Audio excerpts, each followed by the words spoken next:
నమస్తే. MLA elections ముగిసినాయి, మార్పు వచ్చింది, కాంగ్రెస్ పార్టీ అధికారంలోకి వచ్చింది. రీసెంట్గా ఎంపీ ఎలక్షన్స్ కూడా ముగిసినాయి. సో జూన్ 4న రిజల్ట్స్ రాబోతూ ఉన్నాయి. Congress party, Bharatiya Janata party, BRS party సంబంధించిన అభ్యర్థులు ఎదురు చూస్తూ ఉన్నారు. అయితే మరో 2-3 రోజుల్లో పట్టభద్రుల ఎమ్మెల్సీ ఎలక్షన్ సంబంధించి పోలింగ్ ఉండబోతూ ఉంది. వరంగల్, నల్గొండ, ఖమ్మం సంబంధించి పల్లా రాజేశ్వర్ రెడ్డి జనగామ నుంచి ఎమ్మెల్యేగా అయిన తర్వాత ఆయన రాజీనామాతోటి ఈ ఉప ఎన్నిక రాబోతూ ఉంది. ప్రధాన పార్టీల నుంచి అభ్యర్థులు కనిపిస్తూ ఉన్నారు. కాంగ్రెస్ పార్టీ బలపరిచిన అభ్యర్థిగా తీన్మార్ మల్లన్న, భారతీయ జనతా పార్టీ బలపరిచిన అభ్యర్థిగా ప్రేమేందర్ రెడ్డి, బీఆర్ఎస్ పార్టీ నుంచి ఏనుగుల రాకేష్ రెడ్డి బరిలో ఉండబోతూ ఉన్నారు. వారితో పాటు ఇండిపెండెంట్ అభ్యర్థిగా చాలామంది పోటీ చేస్తూ ఉన్నారు. సో ప్రజల పక్షాన పోరాటం చేసిన బక్కా జెడ్సన్ గారు కావచ్చు, లేకపోతే నిరుద్యోగుల పట్ల పోరాటం చేసిన అశోక్ సార్ కావచ్చు. సో ఇట్లా చాలామంది పట్టభద్రులు అయితే కనిపిస్తూ ఉన్నారు. అయితే శాటిలైట్ ఛానల్స్ కావచ్చు, కొన్ని యూట్యూబ్ ఛానల్ కావచ్చు, సో ప్రధానంగా ఈ 3 పార్టీల గురించే మాట్లాడుకునే ప్రయత్నం చేస్తూ ఉన్నారు. సో లేదు, ఆ 3 పార్టీలు బలపరిచిన అభ్యర్థులు కాదు, మేము కూడా ప్రజల కోసం పోరాటం చేసినాం, పట్టభద్రులు మాకు కూడా అవకాశం ఇవ్వాలని చెప్పి చాలామంది ఇండిపెండెంట్ అభ్యర్థులు కూడా ప్రచారంలో దూసుకెళ్తున్న పరిస్థితి మనం చూసినాం. సో అయితే మనతో పాటు కాలోజీ టీవీ స్టూడియోలో ఇండిపెండెంట్ అభ్యర్థి, వరంగల్, నల్గొండ, ఖమ్మం పట్టభద్రుల బరిలో నేను సైతం పోటీ చేస్తా, పట్టభద్రులు నాకు కూడా అవకాశం ఇస్తారన్న ఆలోచనలో భాగంగా 3 ఉమ్మడి జిల్లాలలో ప్రచారం చేసి సో కాలోజీ టీవీ స్టూడియోలో ఇంటర్వ్యూలో కూర్చున్నారు. సో తాడిశెట్టి క్రాంతి కుమార్ అన్న ఉన్నారు, తెలంగాణ ఉద్యమకారుడు. సో నా ముందు మేనిఫెస్టో పెట్టిండు. సో ఈ మేనిఫెస్టో చదివే కంటే ముందు సో ఒక కీలకమైన పాయింట్ కనిపించింది నాకు. తెలంగాణ కోసం కష్టపడినోడిని, నష్టపోయినోడిని, మీలాంటి సామాన్యుడిని అనే ఒక పదం కనిపించింది. సో చాలామంది ఉద్యమకారులు సో కేసీఆర్ పైన నమ్మకం కావచ్చు, లేకపోతే బీఆర్ఎస్ పార్టీ పైన నమ్మకంతో చాలామంది వాళ్ళ ఆస్తులు కోల్పోయారు, కుటుంబాలను కోల్పోయినారు. సో అలాంటి వాళ్ళు మొత్తం రాజకీయంగా అవసరాల కోసం ఉద్యమాలు చేసినప్పటికీ కూడా ఏనాడు కూడా బీఆర్ఎస్ పార్టీ పట్టించుకునే పరిస్థితి మనం చూడలేదు. సో ఈసారైనా పట్టభద్రులు డిగ్రీ కంప్లీట్ చేసిన వాళ్ళు ఈ ఓటింగ్లో పాల్గొనే అవకాశం ఉంటుంది కాబట్టి సో నాలాంటి ఉద్యమకారులని, నాలాంటి తెలంగాణ రాష్ట్రం కోసం నష్టపోయిన గుర్తించే అవకాశం ఉంటుందన్న ఆలోచనలో భాగంగా బరిలో ఉన్నట్టు తెలుస్తూ ఉంది. ఒకసారి అన్నతోనే మాట్లాడదాం. పట్టభద్రులు ఏమంటా ఉన్నారు, ఎంత మేరకు ఇండిపెండెంట్ అభ్యర్థుల వరకు చూసే అవకాశం ఉందో మాట్లాడే ప్రయత్నం. అన్న నమస్తే. అన్న నమస్తే. యా, సో మీ మేనిఫెస్టో చూడగానే నాకు కాస్త బాధ అనిపించింది. ఎందుకంటే ఉద్యమకారుడు, నష్టపోయినోడిని, కష్టపడ్డోని, ఇవన్నీ పాయింట్స్ చూస్తూ ఉంటే సో చాలామంది మీలాంటి ఉద్యమకారులు కేసీఆర్ కోసం పనిచేసిన వాళ్ళు కావచ్చు, లేకపోతే తెలంగాణ రాష్ట్ర సహకారం కోసం పనిచేసిన వాళ్ళు అందరి పరిస్థితి ఇట్నే రాజకీయంగా ముందడబడలేక ఇట్నే మిగిలిపోయిన పరిస్థితి అనిపిస్తూ ఉంది కదా. సో రాష్ట్రం వచ్చింది, 10 ఏళ్ళు అయిపోయింది, రాష్ట్రం వచ్చిన తర్వాత మార్పు వచ్చింది. సో మార్పు వచ్చిన తర్వాత కూడా మీలాంటి వాళ్ళ పరిస్థితి ఇంకా ఇండిపెండెంట్ అభ్యర్థులనే మిగిలిపోయిన సందర్భం కనిపిస్తూ ఉంది. ఏమైనా బాధ అనిపిస్తూ ఉందా అన్న? ఎందుకు నేను కష్టపడ్డా తెలంగాణ రాష్ట్రం కోసం, అది నష్టపోయినా, కుటుంబాలకు దూరంగా ఉన్నా, ఆ ఇబ్బంది ఏమైనా ఇంకా కలుగజేస్తూ ఉందా? వాస్తవంగా నాకు బాధ అయితే లేదు, కానీ ఉద్యమకారులకు న్యాయం జరగలేదనేది మాత్రం వాస్తవం. ఎక్కడ కూడా అమరవీరుల ఆశయాలు నెరవేరలేదు. ప్రొఫెసర్ జయశంకర్ సార్ ఏదైతే చెప్పిన నీళ్లు, నిధులు, నియామకాల పైన మనకు పూర్తి స్థాయిగా మనకు హక్కులు రాలేదు, ప్రజలకు న్యాయం జరగలేదు. దాని మీద మాత్రమే బాధ ఉంది, కానీ రాష్ట్రం వచ్చినందుకైతే బాధపడట్లేదు.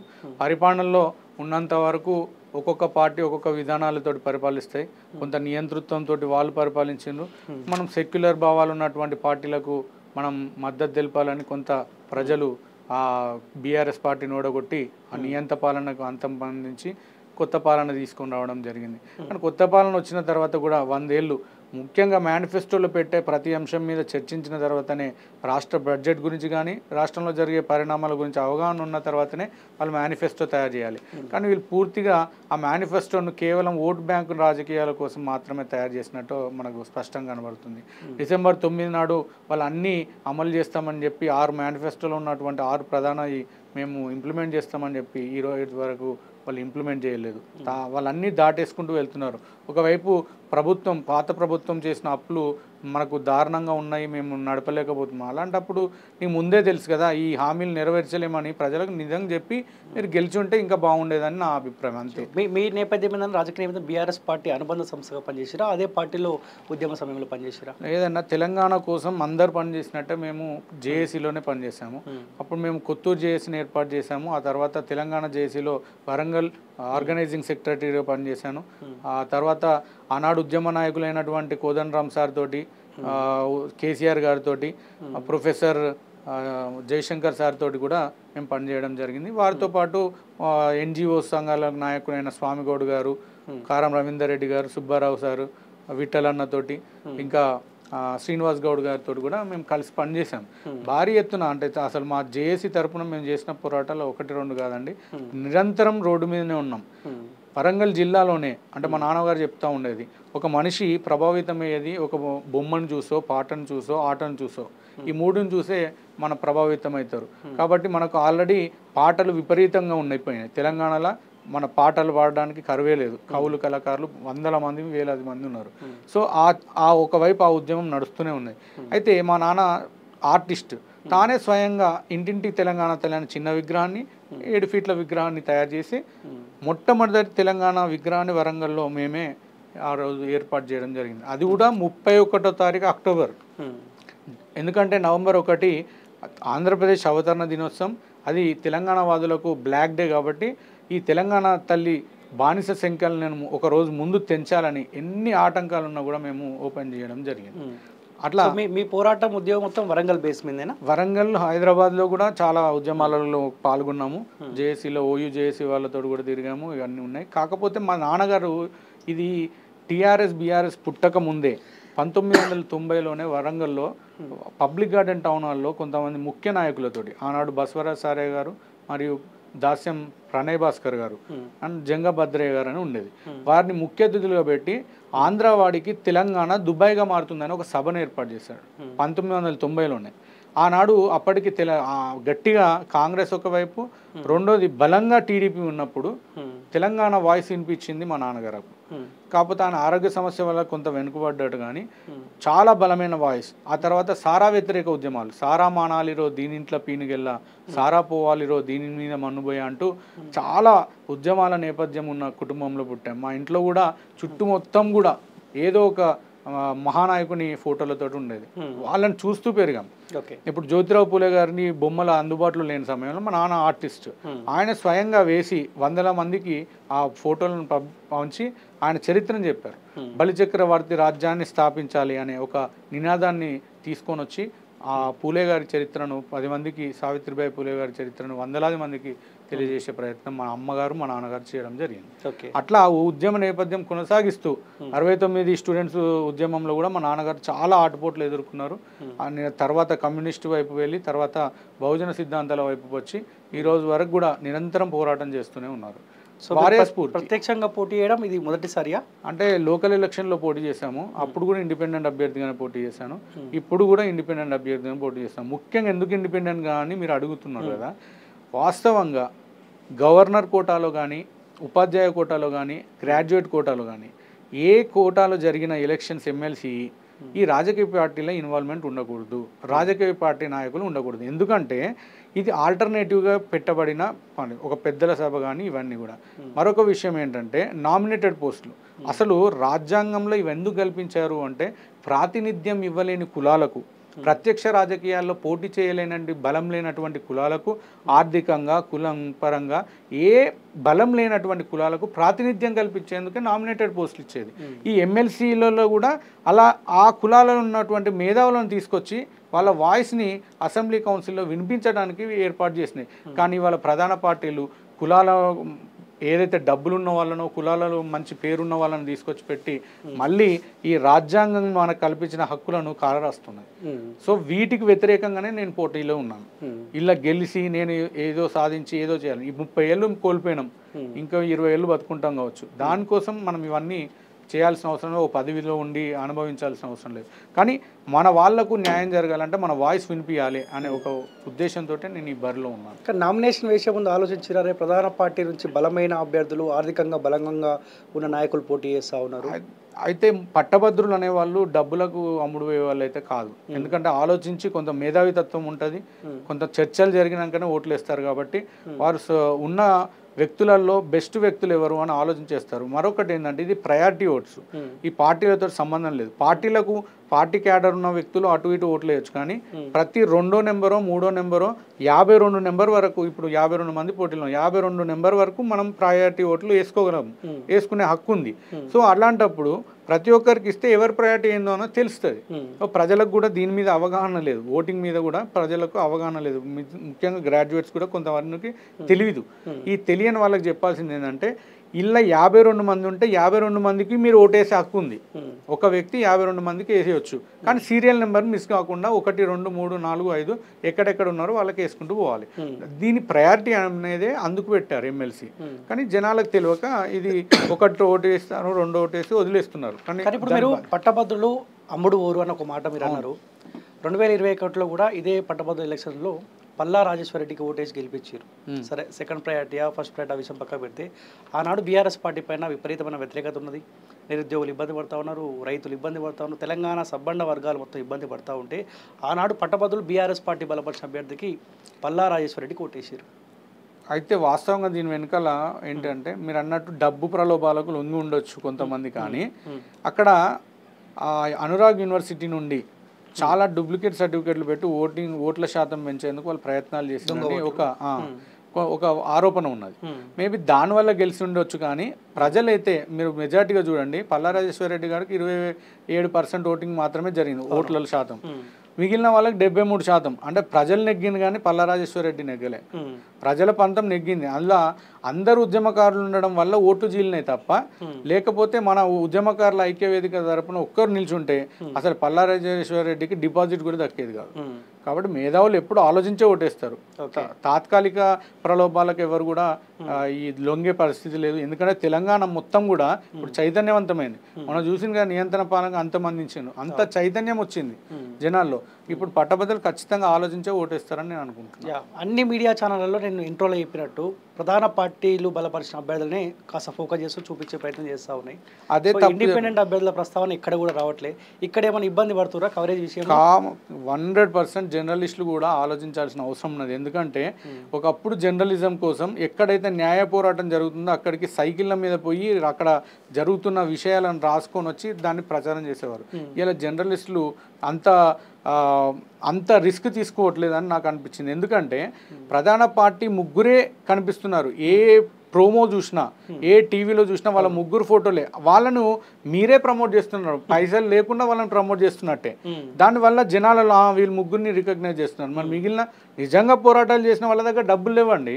ఆ డబ్బులు లేని వాళ్ళలో మీరు సర్వేలు చేపించి నిజంగా ఈయన పోరాటాలు చేశారా, ఈయన బ్యాక్గ్రౌండ్ ఏంటిది, నిజంగా ఈయన అర్హుడా అని ఒకటి తెలుసుకున్న తర్వాత వారిని కూడా చర్చలలోనో లేకుంటే ప్రోమోలలోనో వేస్తే పలానా వ్యక్తి కూడా పోటీలో ఉన్నాడని ప్రజలకు అవగాహన వస్తుంది. జర్నలిజంలో కూడా మార్పులు రావాలి. ఎప్పుడు ప్రధాన పార్టీల వైపే ఆలోచించకుండా ఇండిపెండెంట్లను కూడా అందులో ముఖ్యులను కొంతమంది ఫోటోలు వేయడం వల్ల ఖచ్చితంగా మార్పు అనేది జరుగుతుంది. సో ఇప్పటి వరకు ఎన్ని ప్రాంతాలలో మీరు ప్రచారం కంప్లీట్ అయింది? దాదాపు అంటే ఇంకా 2-3 రోజుల సమయం మాత్రమే ఉంది. సో ఈ పార్టీకి మీ ప్రచారం మొత్తం కంప్లీట్ అయిపోవాలి. అవునన్న, సమయం 14 రోజులు ఇచ్చిండ్రు. అలా ఇండిపెండెంట్ పార్టీ మా ఇండిపెండెంట్ అభ్యర్థులకు మేము ఉండేదే కొంతమంది, మాకు మద్దతుదారులు ఉండేది ఒక 50 నుండి 100 మంది ఉంటారు. ఇప్పుడు అన్ని గ్రామాలలో తిరగాలంటే అసాధ్యం. కానీ ప్రధానంగా 37 కాన్స్టిట్యున్సీలలో దాదాపు 20 కాన్స్టిట్యున్సీల పైన మేము తిరగడం జరిగింది. 20 కాన్స్టిట్యున్సీలలో ప్రజలు చెప్పేది ఏంటంటే ఈ పార్టీలు ఫిరాయింపుదారులే ఉన్నారు తప్ప వీళ్ళకి ఓటేస్తే లాభం లేదు, మళ్ళా ఈ ఓటేసినాక వీడు ఏ పార్టీలో ఉంటారు అనే ఒక చర్చ జరుగుతూ ఉన్నది. వీళ్ళు తెలంగాణకు ఏం చేసింది ముగ్గురు అనేది బాగా బలమైన చర్చ జరిగింది. తెలంగాణ కోసం తీర్మాన్ మల్లన్న చేసింది ఏంటి, రాకేష్ రెడ్డి చేసింది ఏమిటి, ప్రేమేందర్ రెడ్డి చేసింది ఏంటి అనేది చర్చ జరిగింది. తీర్మాన్ మల్లన్న ఒకప్పుడు 10 రూపాయలు. ఈ రోజు నేను ఒకటి చెప్పాలన్నా తీర్మాన్ మల్లన్న గురించి. మేము వరంగల్లో తిరుగుతున్న సందర్భంలో ఆయన పెద్ద పెద్ద హోర్డింగ్ ఫ్లెక్స్లు పెట్టుకున్నారు. దాన్ని ధిక్కార స్వరం అని పెట్టుకున్నాడు. వాస్తవంగా కాళోజీ టీవీకి వచ్చినా కాబట్టి కాళోజీ నారాయణ గారి గురించి మాట్లాడు. ఈ తెలంగాణ ప్రజలు ఆయన పోరాట పటిమకు గుర్తుగా అందరూ ధిక్కార స్వరం కాళోజీ నారాయణ అని అంటారు. కాళోజీ నారాయణ గారు ఆయన ఎక్కడ కూడా ఏ ప్రభుత్వాలు అవకాశం కల్పించినా కూడా తన పోరాటాన్ని, తన ఉనికిని ప్రజల పక్షాన నిలబడేందుకే ప్రయత్నం చేసింది తప్ప దేనికి లొంగలేదు. అలాంటి వ్యక్తికి ప్రజలు ఇచ్చిన ధిక్కారాన్ని ఈయన పెట్టుకోవడం న్యాయమన్నా? ఈయన 10 రూపాయలు పేటీఎం చేయండి, ఛాయలు చేయండి, నేను ఉద్యమం చేయడానికి అన్నాడు. కడుపు కాల్చుకొని మతికిన కాళోజీ నారాయణ ఎక్కడ, పైసల కోసం అడుక్కున్న తీర్మాన్ మల్లన్న ఎక్కడ? ఇంకోవైపు తీర్మాన్ మల్లన్న నేను అది చేస్తే ఆయన ఛానల్లో ఇప్పుడు వందలాది ట్రోల్స్ జరుగుతున్నాయండి. ముఖ్యంగా ఒక వర్గానికి చెందినటువంటి ఒక ట్రోల్ జరుగుతుంది. అది నేను చూపెట్టదు ఎందుకంటే ఎన్నికల కోడ్ కాబట్టి నేను చూపెట్టే ప్రయత్నం చేయలేకపోతున్నా. అందులో ఆ టోపీలు పెట్టుకున్న వాళ్ళని ఆ టోపీలు ఎందుకు కింద కూడా మీరు అది చేయండి అప్పుడు పూర్తిగా మారిపోతారని ఇదే కాంగ్రెస్ నాయకులను తిట్టిండు. అది అతి దారుణం. ఒక వర్గానికి ఒక కమ్యూనిటీనే పూర్తిగా ఆయన అవహేళన చేసినాడు. ఇలాంటి జర్నలిజం ఎక్కడన్నా స్వాగతిస్తారండి? ఒకవైపు నిరుద్యోగుల పక్షాన నిలబడ్డా అన్నాడు, ఇప్పుడు స్టాండ్ మార్చుకున్నాడు. ఒకవైపు జీవో 46 గురించి ఉద్యమించిన అన్నాడు, ఇప్పుడు స్టాండ్ మార్చుకున్నాడు. ఒకప్పుడు గాడిద మీద ఎక్కినా అన్నాడు, అదే గాడిద మీద నేను ఇప్పుడు ప్రయాణం చేస్తాను అన్నాడు. మరి మళ్ళీ అదే గాడిదని ఎట్లా ఎక్కినావు? 3 పార్టీలు మారినావు కదా. కోదండరాం నిన్ను నమ్మి నేను పార్టీలు చేయించుకుంటే ఆ పార్టీ మీద వ్యతిరేకంగా మళ్ళా నువ్వు బయటకు వచ్చినావు.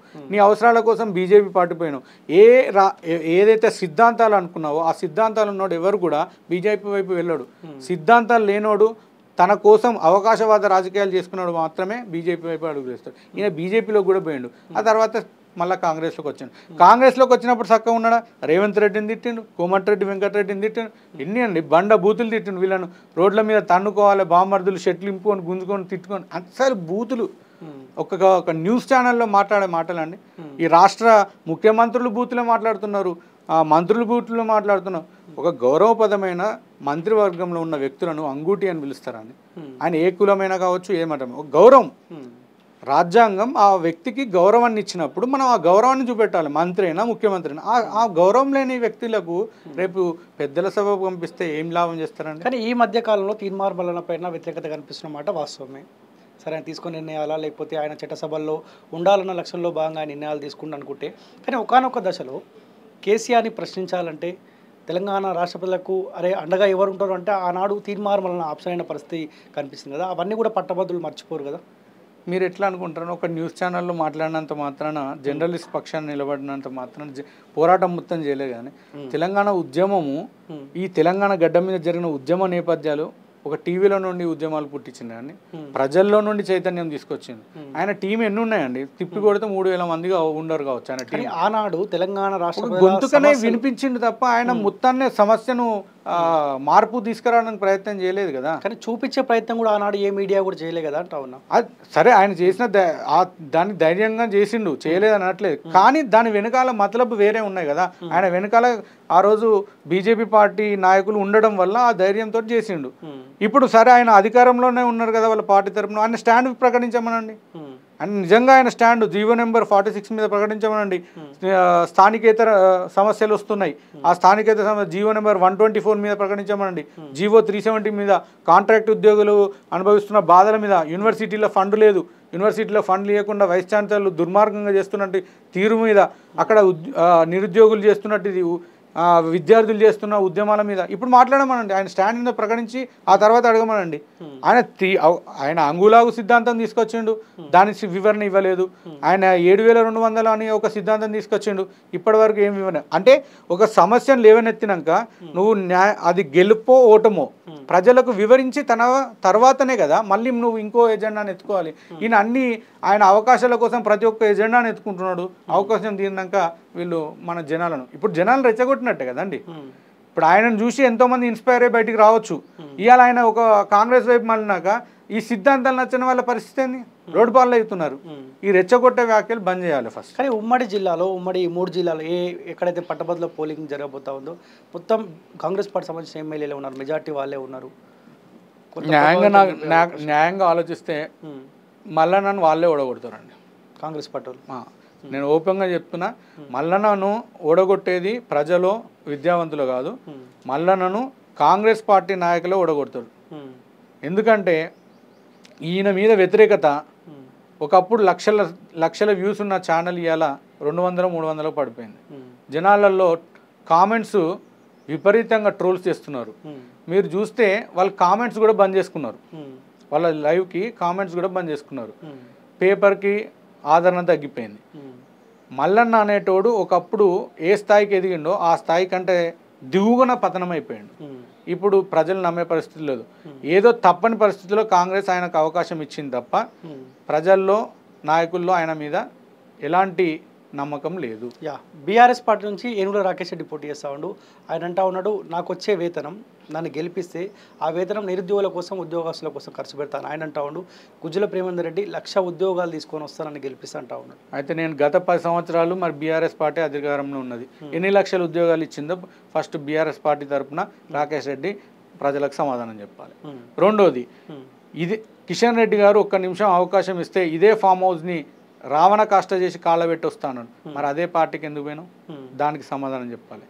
వరంగల్లో ఇదే బీఆర్ఎస్ ఎమ్మెల్యేల మీద, వరంగల్లో ఉన్నటువంటి నాయకుల మీద ఈయన ఒక దాడులు చేపించిండు.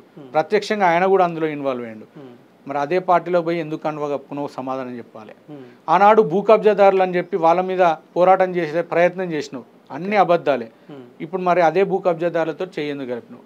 ఇవన్నీ ప్రజలకు సమాధానం చెప్పినాకనే బిట్స్ బినాలను చదువుకున్న వ్యక్తి చేసేదాన్ని కాలబెడతారా అండి? రాజ్యాంగంలో వీళ్ళకి ఇట్లాంటివి అన్నీ రెచ్చగొట్టే వ్యాఖ్యలు చేయాలని రాజ్యాంగం ఎంత స్వేచ్ఛనిస్తే దాన్ని దుర్వినియోగం చేస్తున్నారు. వీళ్ళు కౌన్సిల్లో పోతారండి? వీళ్ళు అర్హులేనా? మీరే ఆలోచించండి.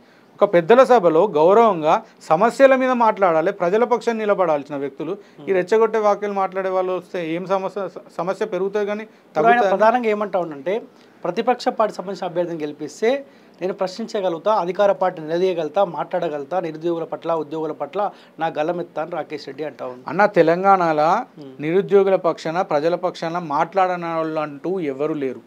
తెలంగాణ మొత్తం విప్లవ భావాలతోటి ఒక ఉద్యమ నేపథ్యం ఉన్న వ్యక్తులే ఉన్నారు. వందలాది సంఘాలు, వందలాది ఉమ్మడి కార్యాచరణలతో రూపొందిన సంఘాలు ఏర్పడి ఇప్పటికే ప్రతి ఒక్క కార్యక్రమాలు నిర్వహిస్తున్నాయి. ప్రభుత్వానికి వ్యతిరేకంగానో, కొన్ని ప్రభుత్వాలకు అనుకూలంగానో ఏదో ఒక రకంగా పనిచేస్తూనే ఉన్నాయి. ఈయన కొత్తగా గొంతుకై హర్షించేది ఏం లేదు. ఈయన బిట్స్ బినాల్లో చదువుకున్న నాలెడ్జ్ అయితే లేదండి. నేను చెప్తున్నా, మేధావి అని చెప్పుకుంటూ మేకపోతు గాంభీర్యాన్ని ప్రదర్శిస్తున్నారు. రేపు రాకేష్ రెడ్డి గారు ఇదే పార్టీ నుండి గెలిస్తే ఆ పార్టీలో ఉంటారన్న నమ్మకం కూడా లేదు. ప్రజలు కూడా ఇది చర్చిస్తున్నారు. ఈయన పూర్తిగా ఈయన ఫాలోవర్స్ కూడా ఇప్పుడు మేము కొంతమందిని చూస్తున్నాము. ఈయన ఫాలోవర్స్ అందరు బీఆర్ఎస్లో లేరు, బీజేపీలోనే ఉన్నారు. కానీ ఈయనకు మద్దతుగా వాళ్ళు పోస్టులు పెట్టుకుంటున్నారు, వాళ్ళు అవన్నీ చేస్తున్నారు. అంటే ఈయన మీద కొంతవరకు ఈ ప్రభావం యూత్లో ఉంది. అంతేకాని మేధావులలో మిగిలిన వాళ్ళల్లో మాత్రం ఈయన ప్రభావం లేదు. ఓకే, సో మీ సీరియల్ నెంబర్ 33. అవునన్న. సో పట్టభద్రులు కింది దాకా పోవాలి, 33 నెంబర్ వెతుక్కుంటే పోవాలి. ఆ అవకాశం కనిపిస్తుందా? మనకు కొంత ఇది ఇబ్బందికరమే. సీరియల్ నెంబర్ 33 రావడం అనేది ఇబ్బందికరమే. కానీ అదొక నెంబరింగ్ చూడండి, ఒక రిజోనేట్ నెంబర్ అంటారు దాన్ని, దీన్ని పవర్ఫుల్ నెంబర్ అంటారు. ఇది రావడం చాలా శుభ సూచకం అని కూడా అంటారు, అంటే విన్నింగ్ నెంబర్. సో ఆ 33 అనేది విన్నింగ్ నెంబర్ కాబట్టి గెలిచే అవకాశాలు నాకు ఎక్కువ ఉన్నాయి. ఒకటి, ఇది ఏదో ఎలక్ట్రానిక్ ఓటింగ్ సిస్టమ్ కాదు, అందరిని చూసి ఓటేసే పద్ధతి కాబట్టి కింది వరకు ఎంతమంది ఉన్నారో చూసి టైం తీసుకొని ఓటేసే అవకాశం ఉంటుంది కాబట్టి 33 కూడా ప్లస్ పాయింట్. ఇంకా ఎజెండానే, నా మెయిన్ ఎజెండా ఏంటంటే రాజకీయ పార్టీల ఇన్వాల్వ్మెంట్ ఉండొద్దు కాబట్టి నాకు కూడా పలు రిజిస్టర్డ్ పార్టీలు కానీ నేషనల్ పార్టీలు ఒక 2-3 కూడా నన్ను సంప్రదించాయి. నేను కూడా వాళ్ళని అడగడం జరిగింది, వాళ్ళు నన్ను సంప్రదించడం జరిగింది. కొందరు నేను పార్టీలకు అతీతంగా నిలబడాలి కాబట్టే నిలబడ్డాను.